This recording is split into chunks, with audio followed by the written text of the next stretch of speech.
dan ajaklah mereka kepada jalan Tuhanmu, dengan bijak dan kata-kata indah. Aku menjalankan sholat zuhur, dan aku melihat orang telah ramai sedang menungguku berbicara. Ketika melihat mereka, aku menjadi gembira, namun lidahku seakan gantinya, wahai orang yang diberkati. Datanglah kepadaku. Dalam keadaan ketakutan, aku pergi dan mencari ketenangan di balik lengan ibuku. Sekarang, bahkan dalam ketaatan penuh dan halwat yang panjang, aku tidak dapat mendengar dengan jelas suara tersebut. Ketika Abdul Qadir Al-Jailani ditanya oleh seseorang, apa kuncinya yang membawa dirinya pada tingkatan spiritual yang tinggi? Beliau berkata, kejujuran yang telah aku janjikan kepada ibuku. Abdul Qadir Al-Jailani menceritakannya sebagai berikut. Suatu hari, malam Aidul Adha, aku pergi ke ladang kami untuk membantu menggarap tanah. Semasa aku berjalan di belakang lembu jantan, dia memalingkan kepalanya dan memandangku seraya berkata, engkau tidak diciptakan untuk pekerjaan ini. Sungguh, aku sangat ketakutan dan berlari ke rumah dan memanjat ke atap rumah petak bertingkat. Ketika melihat keluar, tiba-tiba aku melihat para jemaah haji sedang berkumpul wukuf di Padang Arafah. Di Arabia, tepat di depanku. Lalu aku segera pergi menemui ibuku, yang waktu itu sudah menjadi janda, dan meminta kepadanya, kirimlah aku ke jalan kebenaran, dan berilah aku izin untuk pergi ke Baghdad, untuk mendapatkan ilmu pengetahuan bersama-sama orang bijak, dan orang-orang yang dekat kepada Allah Azza wa Jalla. Ibu bertanya kepadaku, apa alasan permintaanmu yang tiba-tiba tersebut? Aku mengatakan kepadanya, apa yang telah terjadi pada diriku. Beliau menangis mendengar ceritaku, lalu mengeluarkan 80 keping emas. Semuanya adalah warisan ayahku. Dia menyisihkan 40 untuk saudaraku yang laki-laki.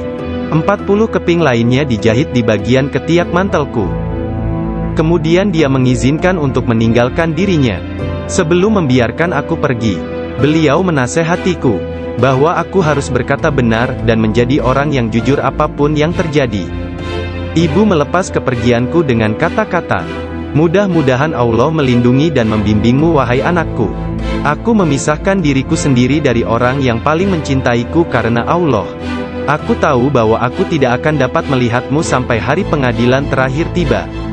Aku bergabung dengan sebuah kafilah yang pergi ke Baghdad. Ketika kami telah meninggalkan kota Hamadan, sekelompok perampok jalanan, 60 penunggang kuda yang gagah menyerang kami. Mereka mengambil segala sesuatu yang dibawa kafilah tersebut. Salah seorang di antara mereka datang kepadaku dan bertanya, hai anak muda, harta apa yang engkau miliki? Aku menceritakan kepadanya bahwa aku memiliki 40 keping emas. Dia bertanya, di mana kau simpan?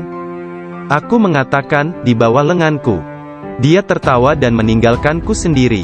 Penjahat lainnya datang dan menanyakan hal yang sama, dan aku pun mengatakan hal yang sebenarnya. Dia juga meninggalkanku sendirian.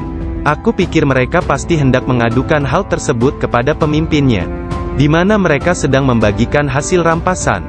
Pemimpin mereka bertanya tentang barang berharga milikku.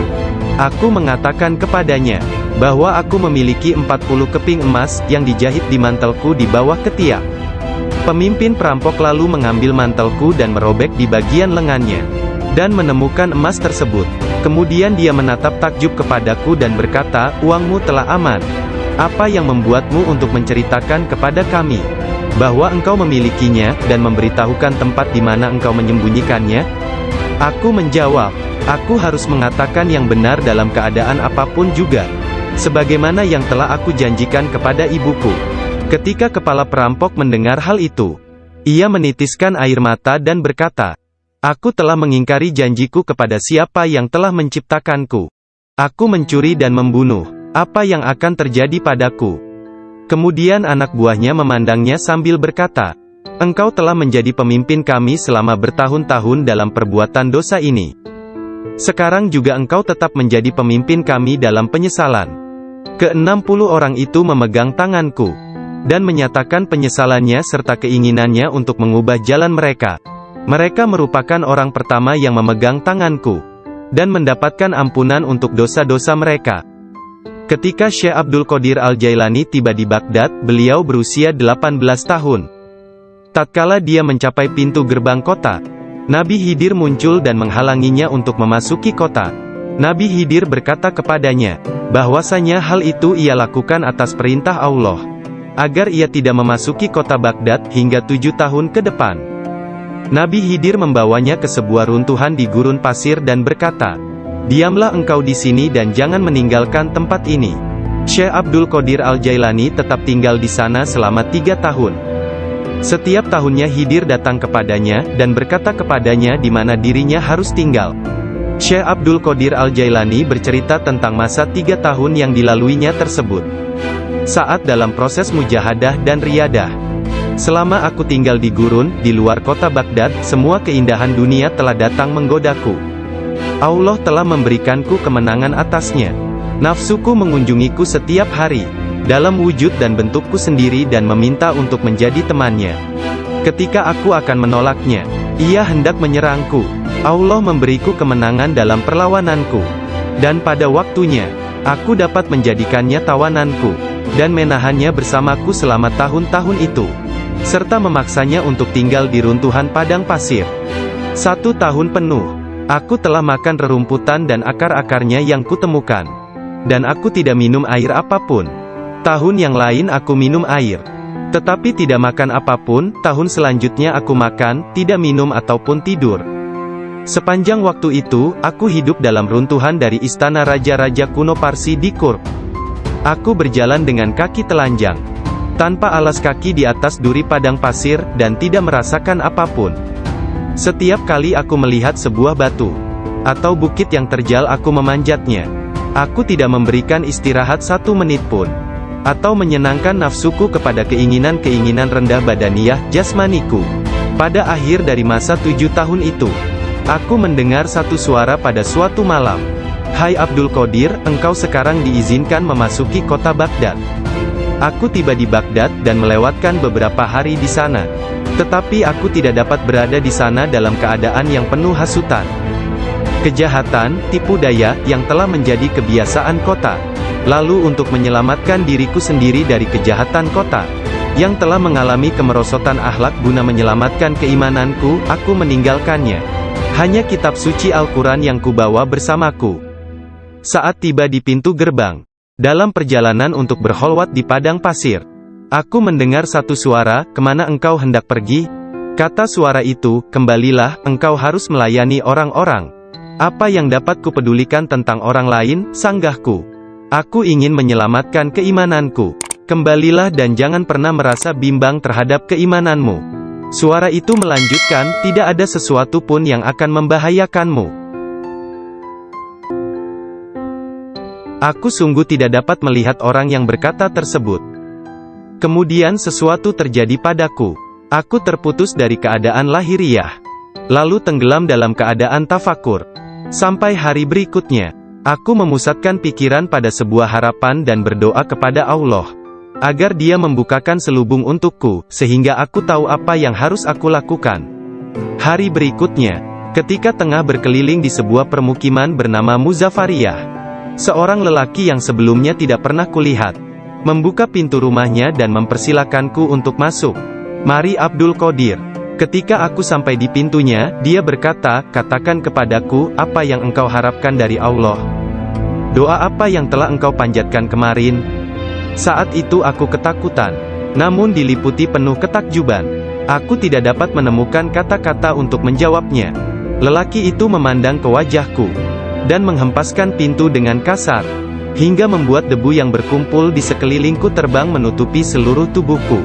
Aku berjalan pergi sambil mempertanyakan apa yang telah kuminta dari Allah sehari sebelumnya. Kemudian ingatlah aku. Aku segera balik arah untuk kembali, dan mengatakan kepada lelaki tersebut. Tetapi aku tidak dapat menemukannya, baik rumah ataupun dirinya. Aku sangat bimbang, ketika menyadari bahwa dia adalah seorang yang dekat kepada Allah Ta'ala. Sungguh, akhirnya aku mengetahui, beliau adalah Syekh Hamad Ad-Dabas yang telah menjadi guruku. Pada suatu malam yang dingin dan hujan gerimis, satu tangan yang tidak terlihat jelas membawa Syekh Abdul Qadir Al-Jailani ke tempat bermalam para sufi atau zawiyah, milik Syekh Abdul Hamad bin Muslim Ad-Dabas. Syekh yang mengetahui berkat ilham ilahiyah tentang kedatangan Syekh Abdul Qadir Al-Jailani, menutup pintu-pintu tempat menginap Sufiyah dan memadamkan lampu. Ketika beliau duduk di ambang pintu yang terkunci, beliau tertidur dan mimpi basah di malam hari. Lalu dia mandi di sungai dan mengambil wudhu. Dia tertidur lagi. Kejadian tersebut berulang sampai 7 kali pada malam itu.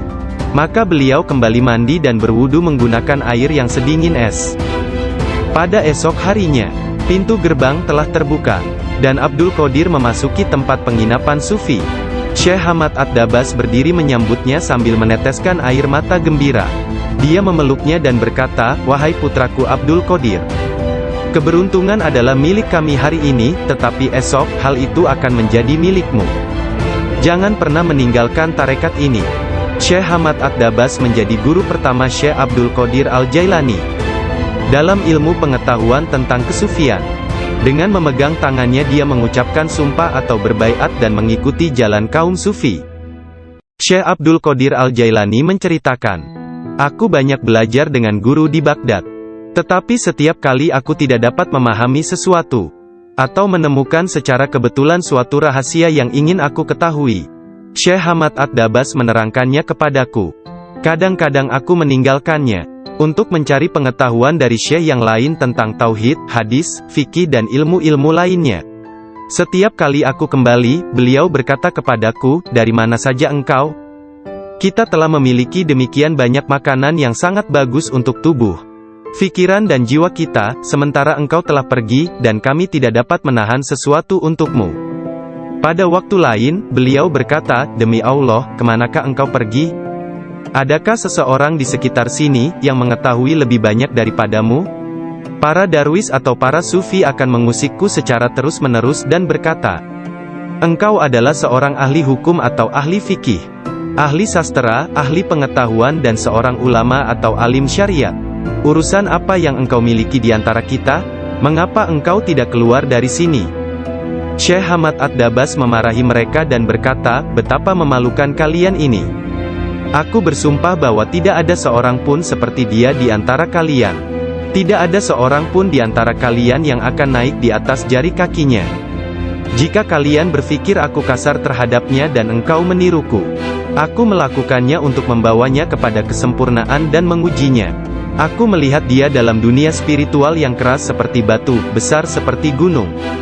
Syekh Abdul Qadir Al-Jailani merupakan contoh tauladan terbesar dari kenyataan bahwa dalam Islam, mencari ilmu pengetahuan adalah kewajiban suci untuk semua orang, laki-laki dan perempuan dari ayunan hingga liang kubur. Dia menjadi orang bijak terbesar di zamannya. Dia menghafal Al-Quran Al-Karim, dan mempelajari penafsirannya dari Ali Abul Wafa Al-Kail, Abu Hatab Mahfuz, dan Abul Hasan Muhammad Al-Qadi. Menurut beberapa sumber, Abdul Qadir Al-Jailani belajar dengan Qadi Abu Said Al-Mubarak bin Muharrami, ulama terbesar pada zamannya di Baghdad. Meskipun telah mempelajari ilmu-ilmu pengetahuan tentang jalan mistik dari Syekh Hamad Ad-Dabas, dan memasuki jalan tasawuf melalui tangannya, namun Syekh Abdul Qadir Al-Jailani telah diberi hirkah, jubah kesufian, sebagai simbol dari jubah Rasulullah oleh Qadi Abu Said. Garis silsilah ijazah spiritual dari Qadi Abu Said Al-Mubarak bin Ali Al-Muharrami, melalui Syekh Abu Hasan Ali bin Muhammad Al-Qurashi, dari Abul Faraj At-Tursusi dari At-Tamimi, dari Syekh Abu Bakar As-Shibli dari Abul Qasim Al-Junaid, dari Sari As-Sakati dari Ma'ruf Al-Karhi, dari Dawud At-Tayyah dari Habib Al-Jami, dari Hasan Al-Basri dari Imam Ali bin Abi Talib. Imam Ali menerima hirkah, jubah kesufian, dari tangan mulia Nabi Muhammad kekasih Allah, Tuhan semesta alam, dan beliau menerimanya dari malaikat utama Jibril alaihi salam, yang menerimanya dari kebenaran Tuhan, Allah Azza wa Jalla. Seseorang bertanya kepada Syekh Abdul Qadir Al-Jailani, apakah yang dia terima dari Allah Ta'ala? Beliau menjawab, tingkah laku dan pengetahuan yang baik. Qadi Abu Said Al-Muharrami berkata, sesungguhnya Abdul Qadir Al-Jailani menerima hirkah dari tanganku, tetapi aku juga menerima hirkah dari tangannya. Qadi Abu Said Al-Muharrami mengajar di sebuah madrasah miliknya sendiri, di Babul Az di Baghdad. Kemudian dia memberikan madrasah tersebut kepada Syekh Abdul Qadir Al-Jailani, yang mulai mengajar di sana. Syekh Abdul Qadir Al-Jailani telah berusia 50 tahun lebih pada waktu itu. Kata-kata dan ucapannya mempesona dan menakjubkan, sehingga menggugah hati orang-orang yang mendengarnya. Para murid dan jemaahnya semakin berkembang pesat dalam jumlah yang banyak, sehingga tidak ada tempat, baik di dalam ataupun di sekitar madrasah tersebut, untuk menampung para pengikutnya. Syekh Abdul Qadir Al-Jailani berkata mengenai permulaan mengajarnya. Pada suatu pagi aku melihat Rasulullah, beliau bertanya kepadaku, "Mengapa engkau tidak berbicara?" Aku berkata, "Aku adalah orang Persia, bagaimana aku dapat berbicara dengan bahasa Arab yang indah dari Baghdad?" "Buka mulutmu," beliau berkata, dan kulakukan perintah beliau. Nabi Muhammad lantas meniup nafasnya ke mulutku 7 kali. Lalu berkata, "Pergilah, tunjukilah umat manusia, dan ajaklah mereka kepada jalan Tuhanmu, dengan bijak dan kata-kata indah." Aku menjalankan sholat zuhur, dan aku melihat orang telah ramai sedang menungguku berbicara. Ketika melihat mereka, aku menjadi gembira, namun lidahku seakan-akan terkunci. Kemudian aku melihat Imam Ali bin Abi Thalib yang diberkati. Dia mendatangiku dan memintaku untuk membuka mulut. Kemudian meniupkan nafasnya sendiri ke dalam mulutku sebanyak 6 kali. Aku bertanya, "Mengapa Anda tidak melakukannya sebanyak 7 kali, seperti yang dilakukan Rasulullah?" Sayyidina Ali berkata, "Karena rasa hormatku kepada Rasulullah." Kemudian Sayyidina Ali pun menghilang. Dari mulutku yang terbuka, keluarlah kata-kata, "Sesungguhnya fikiran adalah juru selam. Menyelam jauh ke dalam lautan hati untuk menemukan mutiara kebijaksanaan. Ketika dia membawanya ke pantai kemakhlukannya, dia tumpah dalam bentuk kata-kata dari bibirnya. Dan dengan itu, dia membeli ketaatan tak ternilai di pasar-pasar ibadah Allah." Kemudian aku berkata, "Dalam suatu malam, seperti salah satu dari malamku, jika seseorang di antaramu hendak membunuh keinginan-keinginan rendahnya, kematian akan terasa begitu manis, sehingga engkau tidak akan dapat merasakan sesuatu yang lain di dunia ini. Sejak saat itu, walau bagaimanapun keadaannya, sekalipun bangun atau tidur, aku tetap mempertahankan tugasku mengajar. Banyak sekali pengetahuan tentang keimanan dan agama dalam diriku. Jika tidak berbicara dan menuangkannya keluar, aku akan merasakan bahwa hal itu akan menenggelamkan diriku. Ketika pertama kali mengajar, aku hanya mempunyai 2 atau 3 orang murid saja. Ketika mereka mendengarku, jumlah mereka bertambah menjadi 70.000 orang. Madrasahnya maupun lingkungan di sekitarnya tidak dapat menampung para pengikutnya. Oleh sebab itu, dicarilah tempat yang lebih luas. Orang kaya dan orang miskin di Baghdad turut membantu dalam penambahan bangunan-bangunan yang baru. Mereka yang kaya membantu dengan dana, sedangkan yang miskin membantu dengan tenaga mereka, termasuklah kaum perempuan, yang turut membantu bekerja. Kelak Syekh Abdul Qadir Al-Jailani merupakan seorang imam, ahli dalam masalah-masalah keagamaan, tauhid dan fikih, dan pemimpin dari mazhab Syafi'i dan Hambali dalam Islam. Beliau adalah seorang yang sangat bijaksana dan berpengetahuan luas. Doanya segera dikabulkan, baik ketika berdoa untuk kebaikan dan berdoa untuk hukuman. Dia adalah seorang yang banyak melakukan karomah. Manusia sempurna, yang selalu sadar serta ingat kepada Allah Azza wa Jalla. Muraqabah, berfikir, menerima dan memberi pelajaran. Dia mempunyai hati yang lembut, sifat yang mulia dan wajah yang selalu tersenyum. Dia orang yang peka dan memiliki sikap yang sangat baik. Berakhlak dalam tabiat serta dermawan dalam memberi materi dan nasihat serta pengetahuan. Dia mencintai orang-orang, tetapi secara khususnya, terhadap orang-orang yang beriman dan mengabdikan diri, serta beribadah kepada Zat yang Maha Esa, menolong kepada siapa yang beriman. Dia tampan, selalu berpakaian rapi, pembicaraannya tidak berlebihan dan sia-sia. Apabila berbicara, meskipun dia berbicara dengan cepat, tetapi setiap kata dan suku katanya yang keluar, terdengar jelas. Beliau berbicara dengan penuh keindahan, dan dia berbicara kebenaran. Berbicara tentang kebenaran tanpa ragu-ragu. Karena dia tidak peduli, apakah dia akan dipuji, dikritik atau dicaci. Ketika Khalifah Al-Muqtafi mengangkat Yahya bin Said sebagai kadi, ketua hakim, Syekh Abdul Qadir Al-Jailani memberitahukannya di hadapan orang ramai, dengan mengatakan, "Anda telah mengangkat seorang tiran, orang yang zalim, yang paling buruk sebagai hakim atas orang-orang yang beriman. Biarlah kita lihat, bagaimana Anda akan menjawab untuk diri Anda sendiri kelak. Ketika Anda dihadapkan kepada Hakim yang Maha Agung, Allah Azza wa Jalla, Tuhan semesta alam. Mendengar hal ini, Khalifah tergoncang dan meneteskan air mata, lalu ia segera memecat sang hakim. Penduduk kota Baghdad mengalami kemajuan dalam hal akhlak dan rohani dan tingkah laku. Melalui pengaruhnya, kebanyakan warga kota bertaubat dan menyatakan penyesalan, mengikuti akhlak yang baik dan perintah-perintah Islam.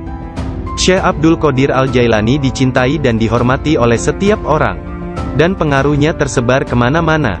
Orang-orang berbudi mencintainya, sedangkan para tiran, orang yang zalim, dan orang jahat takut kepadanya. Banyak orang termasuk para raja, menteri dan orang-orang bijak datang kepadanya, untuk menanyakan persoalan-persoalan, dan mencari penyelesaiannya. Bahkan banyak orang Yahudi dari anak lelaki pembantunya menceritakan, bahwa ayahnya, Muhammad bin Al-Haidir melayani Syekh Abdul Qadir Al-Jailani selama 13 tahun. Dirinya tidak pernah melihat seekor lalat hinggap pada dirinya, dan tidak pula dia pernah melihat membuang ingus di halayak ramai. Meskipun Tuan Syekh memperlakukan kaum lemah dan miskin dengan rasa hormat yang besar, pembantunya tidak pernah melihatnya berdiri ketika para sultan datang mengunjunginya, dan tidak pula dia mengunjungi mereka, atau dia tidak memakan makanan mereka kecuali sekali. Ketika seorang raja datang berkunjung kepadanya, dia meninggalkan ruang jamuan, dan datang kembali setelah raja dan pesta jamuannya selesai, sehingga mereka akan menyambutnya dengan berdiri. Ketika dia menulis surat kepada Khalifah, Khalifah mengatakan, bahwa Syekh Abdul Qadir Al-Jailani memerintahkannya untuk melakukan ini atau itu, dan bahwa hal itu merupakan kewajiban bagi Khalifah untuk mentaatinya, karena dia adalah pemimpin mereka. Apabila Khalifah menerima surat seperti itu, dia akan mencium surat itu sebelum dia membacanya dan berkata, Syekh Abdul Qadir Al-Jailani benar. Sesungguhnya dia mengatakan kebenaran. Abu Hasan, salah seorang hakim agung pada masa itu menceritakan, aku mendengar Khalifah Al-Muqtafi berkata kepada menterinya Ibnu Hubaira, Syekh Abdul Qadir Al-Jailani mentertawakanku. Dan hal itu amat jelas bagi orang-orang di sekitarnya, bahwa yang dia maksudkan adalah aku.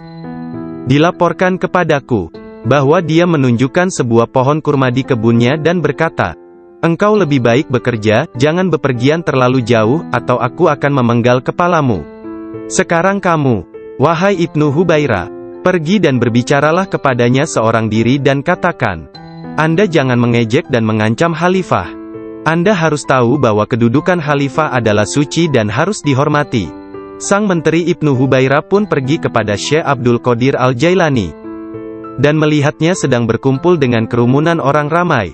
Dalam pembicaraannya pada satu pokok, tiba-tiba Syekh Abdul Qadir menyatakan, sesungguhnya aku akan memenggal kepalanya juga.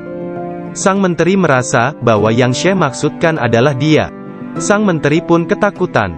Dia pun melarikan diri, dan mengisahkan apa yang terjadi terhadap dirinya kepada Khalifah.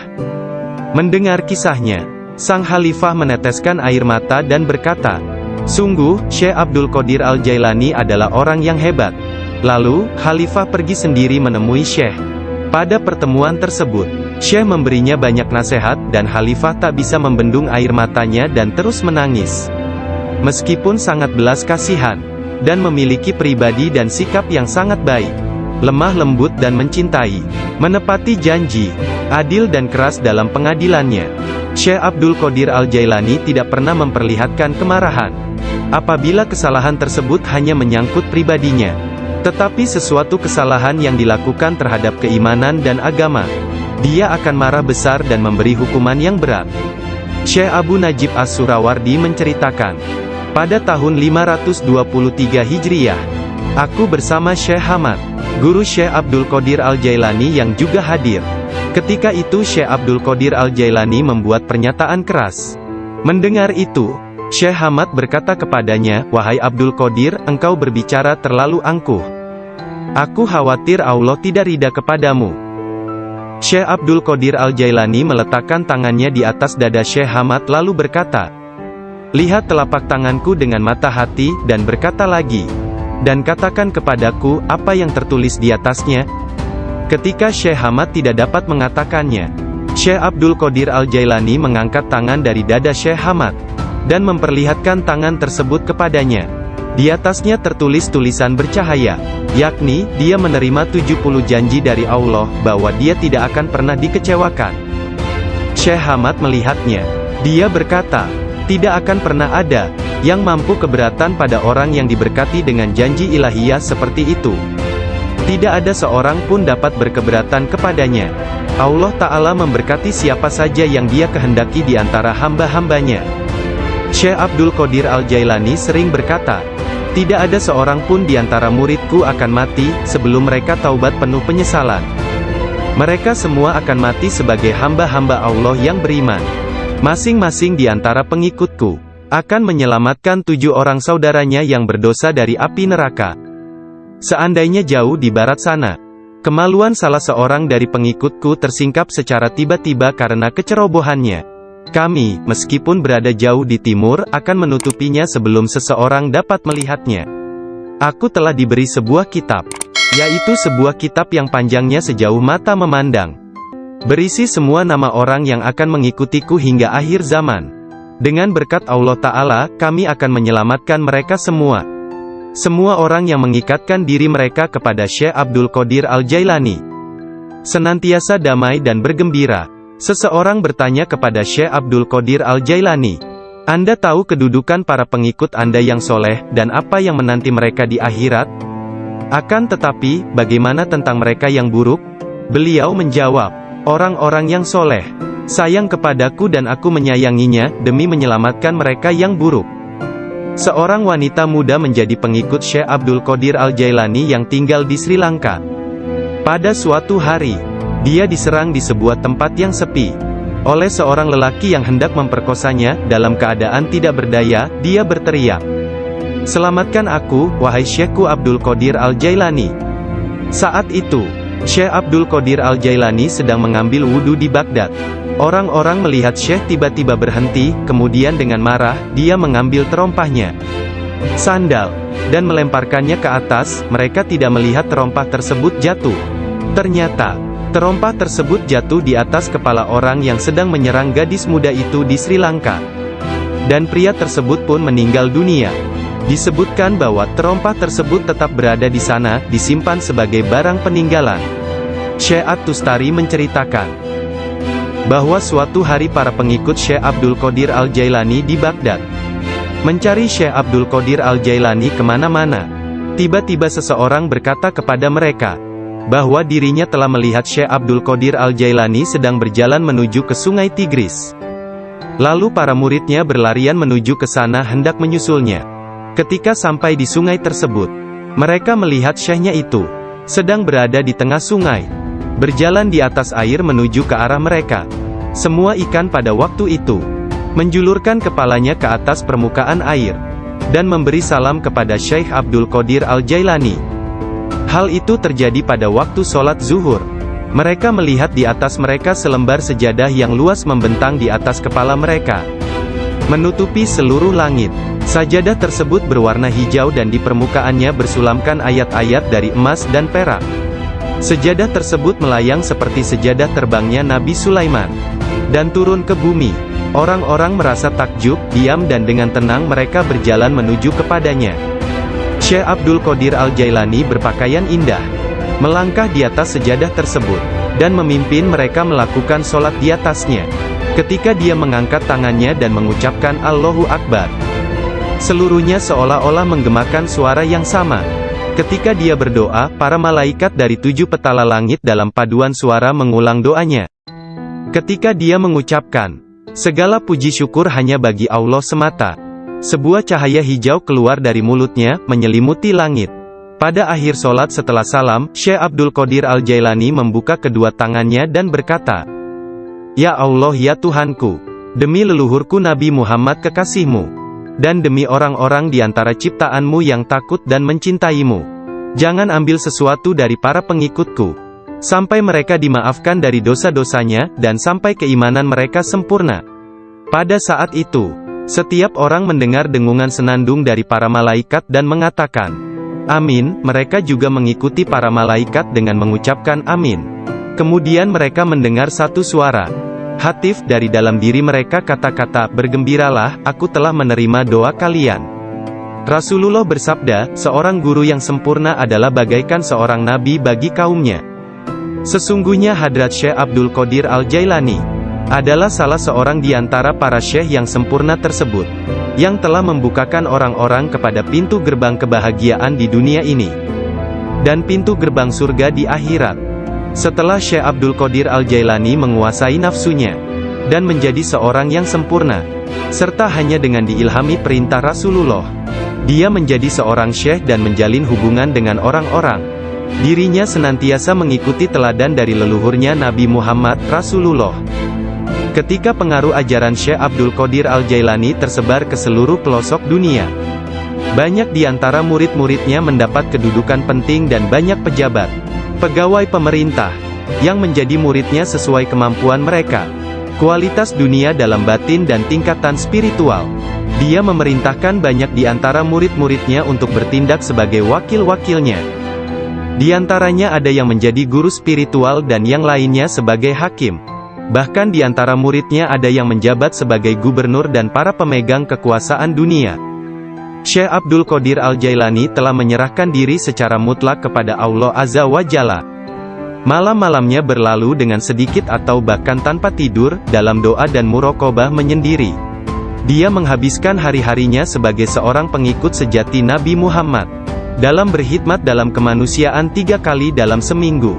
Dia selalu menyampaikan pengajian umum kepada puluhan ribu manusia, setiap hari di waktu pagi dan petang. Dia memberi pengajaran tafsir Al-Quran, hadis, ilmu tauhid, ilmu fikih dan tasawuf.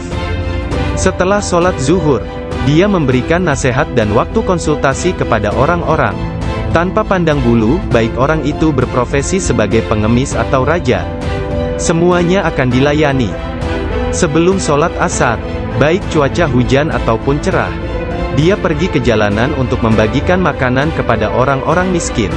Dalam seluruh hari-harinya di bulan Ramadan, Syekh Abdul Qadir Al-Jailani hanya makan sekali sehari. Setelah sholat maghrib, beliau tidak pernah makan sendirian.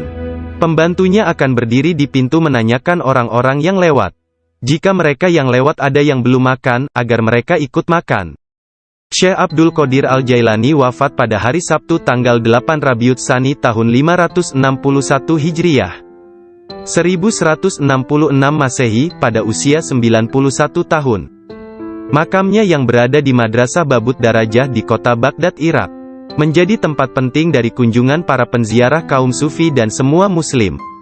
Ketika mengidap penyakit yang mengantarkannya pada kewafatannya itu, salah seorang anak lelakinya yaitu Abdul Aziz melihat bahwa dia menderita sakit yang luar biasa, meregang dan menggulingkan tubuh di tempat tidurnya. "Jangan mencemaskanku," Syekh berkata kepada putranya. "Aku berbalik dan berbalik lagi dalam pengetahuan Allah Azza wa Jalla." Ketika anak lelakinya yang lain, yakni Abdul Jabbar, bertanya kepadanya tentang rasa sakitnya, dia berkata, "Semua tubuhku terasa sakit kecuali hatiku. Tidak ada rasa sakit di sini karena hati ini bersama Allah." Anak lelakinya yang lain, yaitu Abdul Wahab, berkata kepadanya, "Berilah aku beberapa nasihat tentang apa yang harus dilakukan setelah engkau meninggalkan dunia ini." Dia berkata, "Takutlah kepada Allah dan tiada sesuatu pun yang lain. Berharaplah dari Allah dan percayakan seluruh kebutuhanmu kepadanya. Tidak mengharap dan menginginkan apapun kecuali Dia. Menyandarkan diri kepada Allah dan tidak kepada sesuatu yang lain. Bersatu dengannya, bersatu dengannya, bersatu dengannya." Sebelum meninggal dunia, Syekh Abdul Qadir Al-Jailani melihat sekeliling dan berkata kepada orang-orang yang hadir, "Telah datang di hadapanku selain kalian. Makhluk lain yang kalian tidak melihatnya telah datang kepadaku. Persiapkan ruangan dan berlaku sopan santunlah kepada mereka, yakni menghormati kehadiran para malaikat yang tidak dapat dilihat. Aku adalah biji tanpa kulit. Kalian melihatku bersama kalian. Sementara aku dengan seseorang yang lain, sebaiknya kalian meninggalkanku sekarang." Kemudian dia berkata, "Wahai malaikat pencabut nyawa, aku tidak takut kepadamu, tidak juga kepada sesuatu pun yang lain, kecuali hanya kepada Allah, yang telah menemaniku dan bermurah hati kepadaku. Pada saat terakhir, Dia mengangkat tangan dan berkata, "Tiada Tuhan selain Allah dan Muhammad adalah Rasul-Nya. Kemuliaan hanya bagi Allah yang Maha Agung, yang hidup abadi.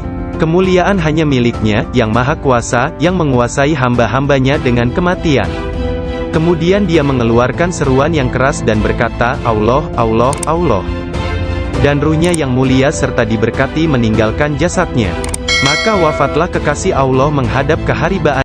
Nama lengkap Syekh Abdul Qadir Al-Jailani berikut nasab dari pihak ayah.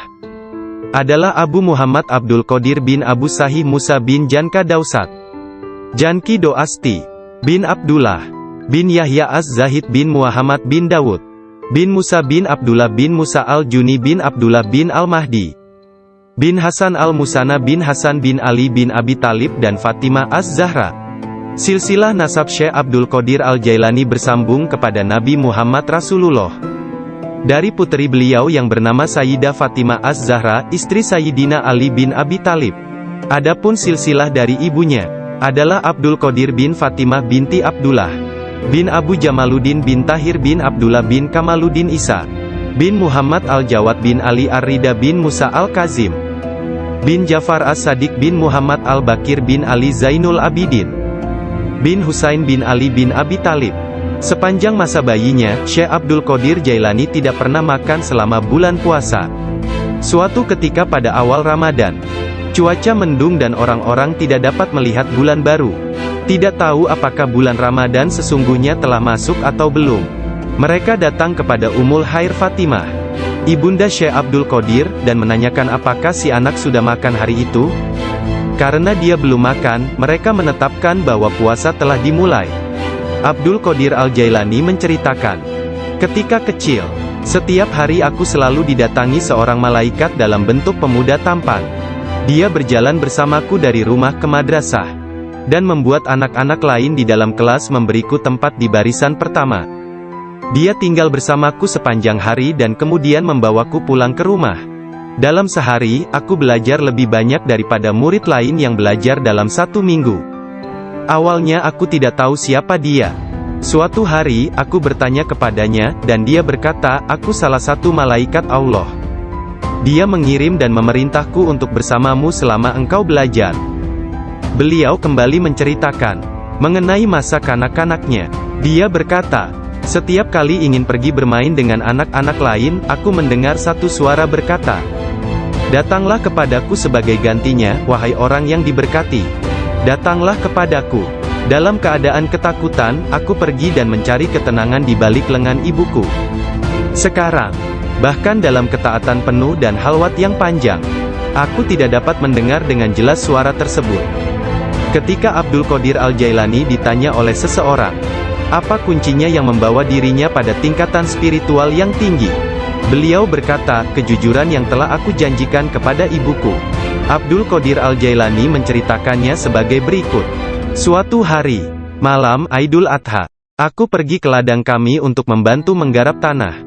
Semasa aku berjalan di belakang lembu jantan, dia memalingkan kepalanya dan memandangku seraya berkata, 'Engkau tidak diciptakan untuk pekerjaan ini.' Sungguh, aku sangat ketakutan dan berlari ke rumah dan memanjat ke atap rumah petak bertingkat. Ketika melihat keluar, tiba-tiba aku melihat para jemaah haji sedang berkumpul wukuf di Padang Arafah di Arabia, tepat di depanku. Lalu aku segera pergi menemui ibuku, yang waktu itu sudah menjadi janda, dan meminta kepadanya, 'Kirimlah aku ke jalan kebenaran, dan berilah aku izin untuk pergi ke Baghdad, untuk mendapatkan ilmu pengetahuan bersama-sama orang bijak, dan orang-orang yang dekat kepada Allah Azza wa Jalla.' Ibu bertanya kepadaku, 'Apa alasan permintaanmu yang tiba-tiba tersebut?' Aku mengatakan kepadanya apa yang telah terjadi pada diriku. Beliau menangis mendengar ceritaku, lalu mengeluarkan 80 keping emas. Semuanya adalah warisan ayahku. Dia menyisihkan 40 untuk saudaraku yang laki-laki. 40 keping lainnya dijahit di bagian ketiak mantelku. Kemudian dia mengizinkan untuk meninggalkan dirinya. Sebelum membiarkan aku pergi, beliau menasehatiku bahwa aku harus berkata benar dan menjadi orang yang jujur apapun yang terjadi. Ibu melepas kepergianku dengan kata-kata, Mudah-mudahan Allah melindungi dan membimbingmu wahai anakku. Aku memisahkan diriku sendiri dari orang yang paling mencintaiku karena Allah. Aku tahu bahwa aku tidak akan dapat melihatmu sampai hari pengadilan terakhir tiba. Aku bergabung dengan sebuah kafilah yang pergi ke Baghdad. Ketika kami telah meninggalkan kota Hamadan, sekelompok perampok jalanan, 60 penunggang kuda yang gagah menyerang kami. Mereka mengambil segala sesuatu yang dibawa kafilah tersebut. Salah seorang di antara mereka datang kepadaku dan bertanya, "Hai anak muda, harta apa yang engkau miliki?" Aku menceritakan kepadanya bahwa aku memiliki 40 keping emas. Dia bertanya, "Di mana kau simpan?" Aku mengatakan, "Di bawah lenganku." Dia tertawa dan meninggalkanku sendiri. Penjahat lainnya datang dan menanyakan hal yang sama. Dan aku pun mengatakan hal yang sebenarnya. Dia juga meninggalkanku sendirian. Aku pikir mereka pasti hendak mengadukan hal tersebut kepada pemimpinnya, di mana mereka sedang membagikan hasil rampasan. Pemimpin mereka bertanya tentang barang berharga milikku. Aku mengatakan kepadanya, bahwa aku memiliki 40 keping emas, yang dijahit di mantelku di bawah ketiak. Pemimpin perampok lalu mengambil mantelku dan merobek di bagian lengannya, dan menemukan emas tersebut. Kemudian dia menatap takjub kepadaku dan berkata, "Uangmu telah aman. Apa yang membuatmu untuk menceritakan kepada kami bahwa engkau memilikinya, dan memberitahukan tempat di mana engkau menyembunyikannya?" Aku menjawab, "Aku harus mengatakan yang benar dalam keadaan apapun juga, sebagaimana yang telah aku janjikan kepada ibuku." Ketika kepala perampok mendengar hal itu, ia menitiskan air mata dan berkata, "Aku telah mengingkari janjiku kepada siapa yang telah menciptakanku. Aku mencuri dan membunuh. Apa yang akan terjadi padaku?" Kemudian anak buahnya memandangnya sambil berkata, "Engkau telah menjadi pemimpin kami selama bertahun-tahun dalam perbuatan dosa ini. Sekarang juga engkau tetap menjadi pemimpin kami dalam penyesalan." Ke-60 orang itu memegang tanganku, dan menyatakan penyesalannya serta keinginannya untuk mengubah jalan mereka. Mereka merupakan orang pertama yang memegang tanganku, dan mendapatkan ampunan untuk dosa-dosa mereka. Ketika Syekh Abdul Qadir Al-Jailani tiba di Baghdad, beliau berusia 18 tahun. Tatkala dia mencapai pintu gerbang kota, Nabi Khidir muncul dan menghalanginya untuk memasuki kota. Nabi Khidir berkata kepadanya, bahwasanya hal itu ia lakukan atas perintah Allah, agar ia tidak memasuki kota Baghdad hingga 7 tahun ke depan. Nabi Khidir membawanya ke sebuah runtuhan di gurun pasir dan berkata, "Diamlah engkau di sini dan jangan meninggalkan tempat ini." Syekh Abdul Qadir Al-Jailani tetap tinggal di sana selama 3 tahun. Setiap tahunnya Khidir datang kepadanya, dan berkata kepadanya di mana dirinya harus tinggal. Syekh Abdul Qadir Al-Jailani bercerita tentang masa 3 tahun yang dilaluinya tersebut. Saat dalam proses mujahadah dan riyadah. "Selama aku tinggal di gurun, di luar kota Baghdad, semua keindahan dunia telah datang menggodaku. Allah telah memberikanku kemenangan atasnya. Nafsuku mengunjungiku setiap hari, dalam wujud dan bentukku sendiri dan meminta untuk menjadi temannya. Ketika aku akan menolaknya, ia hendak menyerangku. Allah memberiku kemenangan dalam perlawananku. Dan pada waktunya, aku dapat menjadikannya tawananku, dan menahannya bersamaku selama tahun-tahun itu, serta memaksanya untuk tinggal di runtuhan padang pasir. 1 tahun penuh. Aku telah makan rerumputan dan akar-akarnya yang kutemukan. Dan aku tidak minum air apapun. Tahun yang lain aku minum air, tetapi tidak makan apapun. Tahun selanjutnya aku makan, tidak minum ataupun tidur. Sepanjang waktu itu, aku hidup dalam runtuhan dari istana raja-raja kuno Parsi di Kurd. Aku berjalan dengan kaki telanjang, tanpa alas kaki di atas duri padang pasir, dan tidak merasakan apapun. Setiap kali aku melihat sebuah batu atau bukit yang terjal, aku memanjatnya. Aku tidak memberikan istirahat 1 menit pun, atau menyenangkan nafsuku kepada keinginan-keinginan rendah badaniyah jasmaniku. Pada akhir dari masa 7 tahun itu, aku mendengar satu suara pada suatu malam, "Hai Abdul Qadir, engkau sekarang diizinkan memasuki kota Baghdad." Aku tiba di Baghdad dan melewatkan beberapa hari di sana. Tetapi aku tidak dapat berada di sana dalam keadaan yang penuh hasutan, kejahatan, tipu daya, yang telah menjadi kebiasaan kota.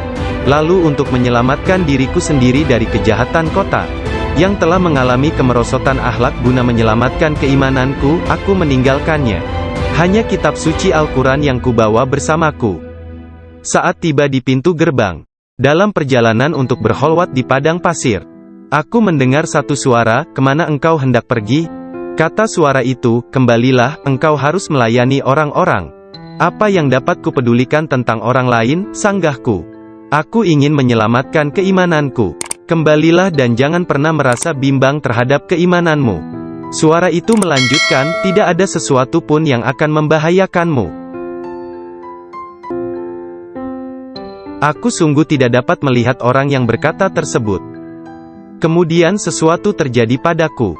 Aku terputus dari keadaan lahiriah, lalu tenggelam dalam keadaan tafakur. Sampai hari berikutnya, aku memusatkan pikiran pada sebuah harapan dan berdoa kepada Allah, agar Dia membukakan selubung untukku, sehingga aku tahu apa yang harus aku lakukan. Hari berikutnya, ketika tengah berkeliling di sebuah permukiman bernama Muzafariyah, seorang lelaki yang sebelumnya tidak pernah kulihat, membuka pintu rumahnya dan mempersilakanku untuk masuk. "Mari Abdul Qadir." Ketika aku sampai di pintunya, dia berkata, "Katakan kepadaku, apa yang engkau harapkan dari Allah? Doa apa yang telah engkau panjatkan kemarin?" Saat itu aku ketakutan, namun diliputi penuh ketakjuban. Aku tidak dapat menemukan kata-kata untuk menjawabnya. Lelaki itu memandang ke wajahku, dan menghempaskan pintu dengan kasar, hingga membuat debu yang berkumpul di sekelilingku terbang menutupi seluruh tubuhku. Aku berjalan pergi sambil mempertanyakan apa yang telah kuminta dari Allah sehari sebelumnya. Kemudian ingatlah aku segera balik arah untuk kembali, dan mengatakan kepada lelaki tersebut. Tetapi aku tidak dapat menemukannya, baik rumah ataupun dirinya. Aku sangat bimbang, ketika menyadari bahwa dia adalah seorang yang dekat kepada Allah Ta'ala. Sungguh, akhirnya aku mengetahui, beliau adalah Syekh Hamad Ad-Dabas yang telah menjadi guruku. Pada suatu malam yang dingin dan hujan gerimis, satu tangan yang tidak terlihat jelas membawa Syekh Abdul Qadir Al-Jailani ke tempat bermalam para sufi atau zawiyah, milik Syekh Abdul Hamad bin Muslim Ad-Dabas. Syekh yang mengetahui berkat ilham ilahiyah tentang kedatangan Syekh Abdul Qadir Al-Jailani, menutup pintu-pintu tempat menginap sufiyah dan memadamkan lampu. Ketika beliau duduk di ambang pintu yang terkunci, beliau tertidur dan mimpi basah di malam hari. Lalu dia mandi di sungai dan mengambil wudhu. Dia tertidur lagi. Kejadian tersebut berulang sampai 7 kali pada malam itu. Maka beliau kembali mandi dan berwudu menggunakan air yang sedingin. Yang maksudkan adalah dia. Sang menteri pun ketakutan. Dia pun melarikan diri, dan mengisahkan apa yang terjadi terhadap dirinya kepada khalifah. Mendengar kisahnya, sang khalifah meneteskan air mata dan berkata, "Sungguh, Syekh Abdul Qadir Al-Jailani adalah orang yang hebat." Lalu, khalifah pergi sendiri menemui Syekh. Pada pertemuan tersebut, Syekh memberinya banyak nasihat, dan khalifah tak bisa membendung air matanya dan terus menangis.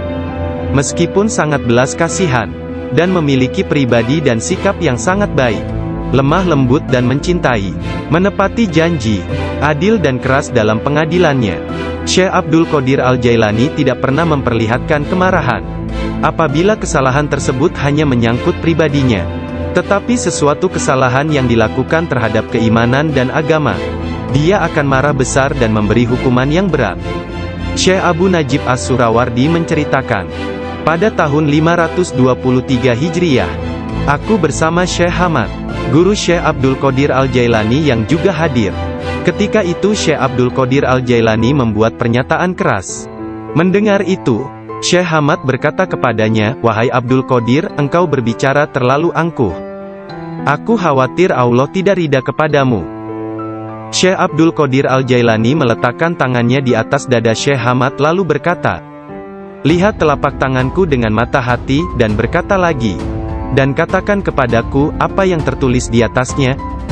Ketika Syekh Hamad tidak dapat mengatakannya, Syekh Abdul Qadir Al-Jailani mengangkat tangan dari dada Syekh Hamad, dan memperlihatkan tangan tersebut kepadanya. Di atasnya tertulis tulisan bercahaya, yakni, dia menerima 70 janji dari Allah, bahwa dia tidak akan pernah dikecewakan. Syekh Hamad melihatnya. Dia berkata, Tidak akan pernah ada yang mampu keberatan pada orang yang diberkati dengan janji ilahiyah seperti itu. Tidak ada seorang pun dapat berkeberatan kepadanya. Allah Ta'ala memberkati siapa saja yang Dia kehendaki di antara hamba-hambanya.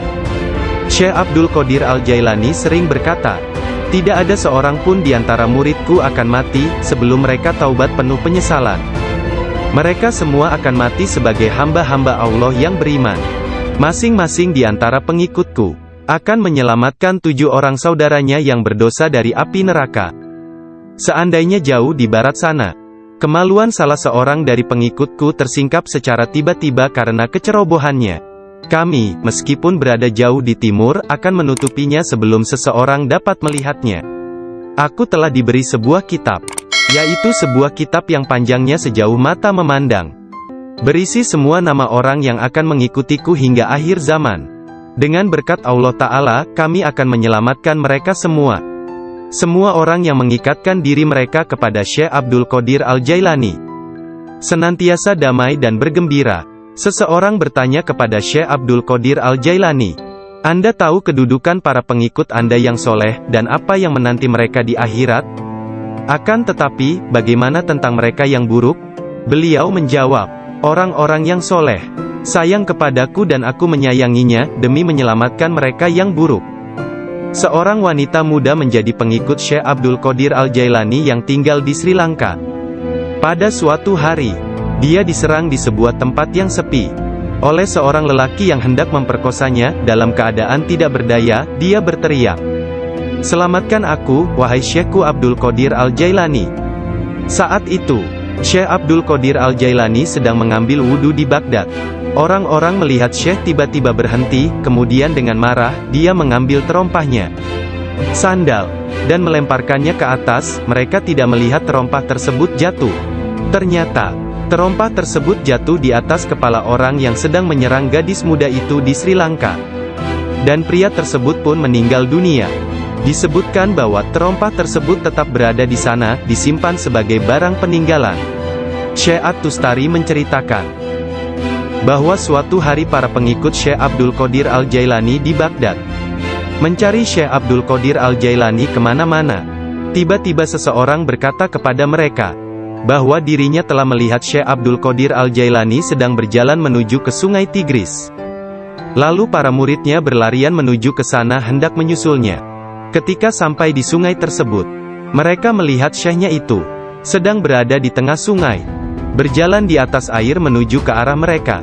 Semua ikan pada waktu itu menjulurkan kepalanya ke atas permukaan air dan memberi salam kepada Syekh Abdul Qadir Al-Jailani. Hal itu terjadi pada waktu sholat zuhur. Mereka melihat di atas mereka selembar sejadah yang luas membentang di atas kepala mereka, menutupi seluruh langit. Sajadah tersebut berwarna hijau dan di permukaannya bersulamkan ayat-ayat dari emas dan perak. Sejadah tersebut melayang seperti sejadah terbangnya Nabi Sulaiman dan turun ke bumi. Orang-orang merasa takjub, diam dan dengan tenang mereka berjalan menuju kepadanya.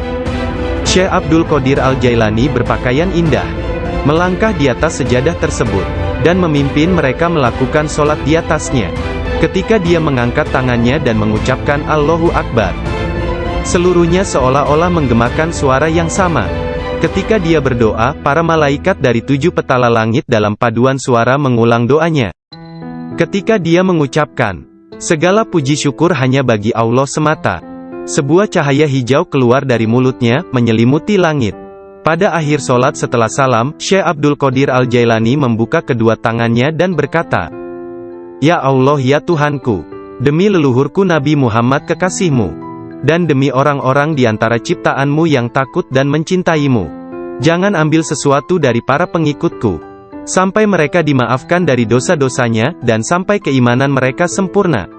Pada saat itu, setiap orang mendengar dengungan senandung dari para malaikat dan mengatakan, "Amin." Mereka juga mengikuti para malaikat dengan mengucapkan amin. Kemudian mereka mendengar satu suara hatif dari dalam diri mereka, kata-kata, "Bergembiralah, aku telah menerima doa kalian." Rasulullah bersabda, "Seorang guru yang sempurna adalah bagaikan seorang nabi bagi kaumnya." Sesungguhnya Hadrat Syekh Abdul Qadir Al-Jailani adalah salah seorang di antara para syekh yang sempurna tersebut, yang telah membukakan orang-orang kepada pintu gerbang kebahagiaan di dunia ini, dan pintu gerbang surga di akhirat. Setelah Syekh Abdul Qadir Al-Jailani menguasai nafsunya, dan menjadi seorang yang sempurna, serta hanya dengan diilhami perintah Rasulullah, dia menjadi seorang syekh dan menjalin hubungan dengan orang-orang. Dirinya senantiasa mengikuti teladan dari leluhurnya Nabi Muhammad, Rasulullah. Ketika pengaruh ajaran Syekh Abdul Qadir Al-Jailani tersebar ke seluruh pelosok dunia, banyak di antara murid-muridnya mendapat kedudukan penting dan banyak pejabat, pegawai pemerintah, yang menjadi muridnya sesuai kemampuan mereka, kualitas dunia dalam batin dan tingkatan spiritual. Dia memerintahkan banyak di antara murid-muridnya untuk bertindak sebagai wakil-wakilnya. Di antaranya ada yang menjadi guru spiritual dan yang lainnya sebagai hakim. Bahkan di antara muridnya ada yang menjabat sebagai gubernur dan para pemegang kekuasaan dunia. Syekh Abdul Qadir Al-Jailani telah menyerahkan diri secara mutlak kepada Allah Azza wa Jalla. Malam-malamnya berlalu dengan sedikit atau bahkan tanpa tidur, dalam doa dan muraqabah menyendiri. Dia menghabiskan hari-harinya sebagai seorang pengikut sejati Nabi Muhammad, dalam berkhidmat dalam kemanusiaan 3 kali dalam seminggu. Dia selalu menyampaikan pengajian umum kepada puluhan ribu manusia, setiap hari di waktu pagi dan petang. Dia memberi pengajaran tafsir Al-Quran, hadis, ilmu tauhid, ilmu fikih dan tasawuf. Setelah sholat zuhur, dia memberikan nasihat dan waktu konsultasi kepada orang-orang, tanpa pandang bulu, baik orang itu berprofesi sebagai pengemis atau raja. Semuanya akan dilayani. Sebelum sholat asar, baik cuaca hujan ataupun cerah, dia pergi ke jalanan untuk membagikan makanan kepada orang-orang miskin. Dalam seluruh hari-harinya di bulan Ramadan, Syekh Abdul Qadir Al-Jailani hanya makan sekali sehari. Setelah sholat maghrib, beliau tidak pernah makan sendirian. Pembantunya akan berdiri di pintu menanyakan orang-orang yang lewat. Jika mereka yang lewat ada yang belum makan, agar mereka ikut makan. Syekh Abdul Qadir Al-Jailani wafat pada hari Sabtu tanggal 8 Rabiul Tsani tahun 561 Hijriah, 1166 Masehi, pada usia 91 tahun. Makamnya yang berada di Madrasah Babut Darajah di kota Baghdad, Irak, menjadi tempat penting dari kunjungan para penziarah kaum sufi dan semua muslim. Ketika mengidap penyakit yang mengantarkannya pada kewafatannya itu, salah seorang anak lelakinya yaitu Abdul Aziz melihat bahwa dia menderita sakit yang luar biasa, meregang dan menggulingkan tubuh di tempat tidurnya. "Jangan mencemaskanku," Syekh berkata kepada putranya. "Aku berbalik dan berbalik lagi dalam pengetahuan Allah Azza wa Jalla." Ketika anak lelakinya yang lain, yakni Abdul Jabbar, bertanya kepadanya tentang rasa sakitnya, dia berkata, "Semua tubuhku terasa sakit kecuali hatiku. Tidak ada rasa sakit di sini karena hati ini bersama Allah."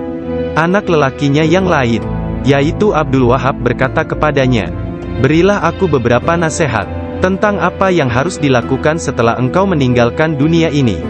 Dia berkata, "Takutlah kepada Allah dan tiada sesuatu pun yang lain. Berharaplah dari Allah dan percayakan seluruh kebutuhanmu kepadanya. Tidak mengharap dan menginginkan apapun kecuali Dia. Menyandarkan diri kepada Allah dan tidak kepada sesuatu yang lain. Bersatu dengannya, bersatu dengannya, bersatu dengannya." Sebelum meninggal dunia, Syekh Abdul Qadir Al-Jailani melihat sekeliling dan berkata kepada orang-orang yang hadir, "Telah datang di hadapanku selain kalian makhluk lain yang kalian tidak melihatnya telah datang kepadaku. Persiapkan ruangan dan berlaku sopan santunlah kepada mereka, yakni menghormati kehadiran para malaikat yang tidak dapat dilihat. Aku adalah biji tanpa kulit. Kalian melihatku bersama kalian. Sementara aku dengan seseorang yang lain, sebaiknya kalian meninggalkanku sekarang." Kemudian dia berkata, "Wahai malaikat pencabut nyawa, aku tidak takut kepadamu, tidak juga kepada sesuatu pun yang lain, kecuali hanya kepada Allah, yang telah menemaniku dan bermurah hati kepadaku." Pada saat terakhir, dia mengangkat tangan dan berkata, "Tiada Tuhan selain Allah dan Muhammad adalah Rasul-Nya. Kemuliaan hanya bagi Allah yang Maha Agung, yang hidup abadi. Kemuliaan hanya milik-Nya, yang Maha Kuasa, yang menguasai hamba-hambanya dengan kematian. Kemudian dia mengeluarkan seruan yang keras dan berkata, Allah, Allah, Allah. Dan ruhnya yang mulia serta diberkati meninggalkan jasadnya. Maka wafatlah kekasih Allah menghadap keharibaan. Nama lengkap Syekh Abdul Qadir Al-Jailani berikut nasab dari pihak ayah. Adalah Abu Muhammad Abdul Qadir bin Abu Sahih Musa bin Janka Dausat. Janki Doasti. Bin Abdullah. Bin Yahya Az-Zahid bin Muhammad bin Dawud. Bin Musa bin Abdullah bin Musa Al-Juni bin Abdullah bin Al-Mahdi. Bin Hasan Al-Musana bin Hasan bin Ali bin Abi Talib dan Fatimah Az-Zahra.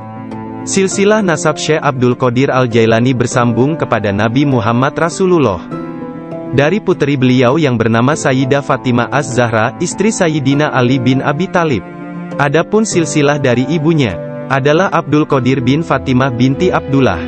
Bin Abu Jamaluddin bin Tahir bin Abdullah bin Kamaluddin Isa. Bin Muhammad Al-Jawad bin Ali Ar-Rida bin Musa Al-Kazim. Bin Jafar As-Sadiq bin Muhammad Al-Bakir bin Ali Zainul Abidin. Bin Husain bin Ali bin Abi Talib. Sepanjang masa bayinya, Syekh Abdul Qadir Jailani tidak pernah makan selama bulan puasa. Suatu ketika pada awal Ramadan, cuaca mendung dan orang-orang tidak dapat melihat bulan baru. Tidak tahu apakah bulan Ramadan sesungguhnya telah masuk atau belum. Mereka datang kepada Ummul Khair Fatimah, ibunda Syekh Abdul Qadir, dan menanyakan apakah si anak sudah makan hari itu. Karena dia belum makan, mereka menetapkan bahwa puasa telah dimulai. Abdul Qadir Al-Jailani menceritakan, ketika kecil, setiap hari aku selalu didatangi seorang malaikat dalam bentuk pemuda tampan. Dia berjalan bersamaku dari rumah ke madrasah, dan membuat anak-anak lain di dalam kelas memberiku tempat di barisan pertama. Dia tinggal bersamaku sepanjang hari dan kemudian membawaku pulang ke rumah. Dalam sehari, aku belajar lebih banyak daripada murid lain yang belajar dalam 1 minggu. Awalnya aku tidak tahu siapa dia. Suatu hari, aku bertanya kepadanya, dan dia berkata, aku salah satu malaikat Allah. Dia mengirim dan memerintahku untuk bersamamu selama engkau belajar. Beliau kembali menceritakan mengenai masa kanak-kanaknya. Dia berkata, setiap kali ingin pergi bermain dengan anak-anak lain, aku mendengar satu suara berkata, datanglah kepadaku sebagai gantinya, wahai orang yang diberkati. Datanglah kepadaku. Dalam keadaan ketakutan, aku pergi dan mencari ketenangan di balik lengan ibuku. Sekarang, bahkan dalam ketaatan penuh dan halwat yang panjang, aku tidak dapat mendengar dengan jelas suara tersebut. Ketika Abdul Qadir Al-Jailani ditanya oleh seseorang, apa kuncinya yang membawa dirinya pada tingkatan spiritual yang tinggi? Beliau berkata, kejujuran yang telah aku janjikan kepada ibuku. Abdul Qadir Al-Jailani menceritakannya sebagai berikut. Suatu hari, malam Aidul Adha, aku pergi ke ladang kami untuk membantu menggarap tanah. Semasa aku berjalan di belakang lembu jantan, dia memalingkan kepalanya dan memandangku seraya berkata, engkau tidak diciptakan untuk pekerjaan ini. Sungguh, aku sangat ketakutan dan berlari ke rumah dan memanjat ke atap rumah petak bertingkat. Ketika melihat keluar, tiba-tiba aku melihat para jemaah haji sedang berkumpul wukuf di Padang Arafah. Di Arabia, tepat di depanku. Lalu aku segera pergi menemui ibuku, yang waktu itu sudah menjadi janda, dan meminta kepadanya, kirimlah aku ke jalan kebenaran. Dan berilah aku izin untuk pergi ke Baghdad, untuk mendapatkan ilmu pengetahuan bersama-sama orang bijak, dan orang-orang yang dekat kepada Allah Azza wa Jalla. Ibu bertanya kepadaku, apa alasan permintaanmu yang tiba-tiba tersebut? Aku mengatakan kepadanya, apa yang telah terjadi pada diriku. Beliau menangis mendengar ceritaku, lalu mengeluarkan 80 keping emas. Semuanya adalah warisan ayahku. Dia menyisihkan 40 untuk saudaraku yang laki-laki. 40 keping lainnya dijahit di bagian ketiak mantelku. Kemudian dia mengizinkan untuk meninggalkan dirinya.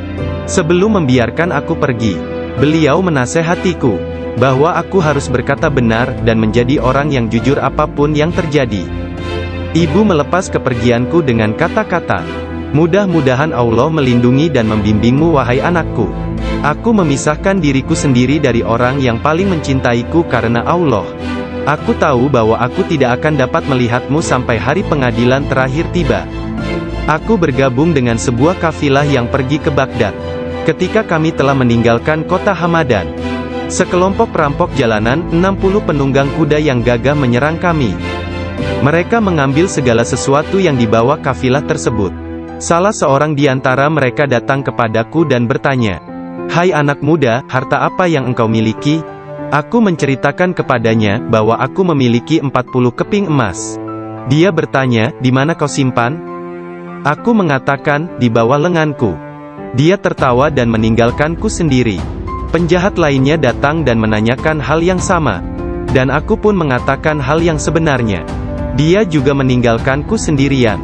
Aku pikir mereka pasti hendak mengadukan hal tersebut kepada pemimpinnya, di mana mereka sedang membagikan hasil rampasan. Pemimpin mereka bertanya tentang barang berharga milikku.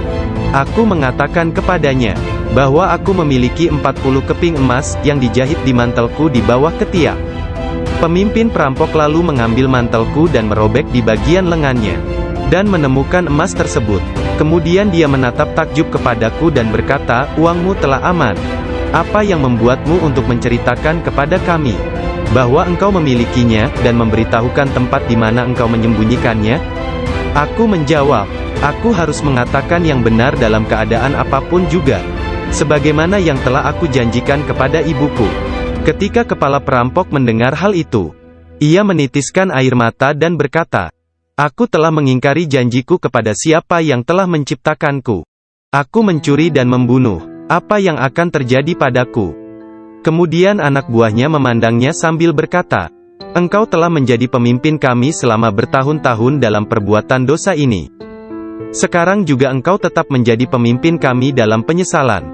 Ke-60 orang itu memegang tanganku, dan menyatakan penyesalannya serta keinginannya untuk mengubah jalan mereka. Mereka merupakan orang pertama yang memegang tanganku, dan mendapatkan ampunan untuk dosa-dosa mereka. Ketika Syekh Abdul Qadir Al-Jailani tiba di Baghdad, beliau berusia 18 tahun. Tatkala dia mencapai pintu gerbang kota, Nabi Khidir muncul dan menghalanginya untuk memasuki kota. Nabi Khidir berkata kepadanya, bahwasanya hal itu ia lakukan atas perintah Allah, agar ia tidak memasuki kota Baghdad hingga 7 tahun ke depan. Nabi Khidir membawanya ke sebuah runtuhan di gurun pasir dan berkata, "Diamlah engkau di sini dan jangan meninggalkan tempat ini." Syekh Abdul Qadir Al-Jailani tetap tinggal di sana selama 3 tahun. Setiap tahunnya Khidir datang kepadanya, dan berkata kepadanya di mana dirinya harus tinggal.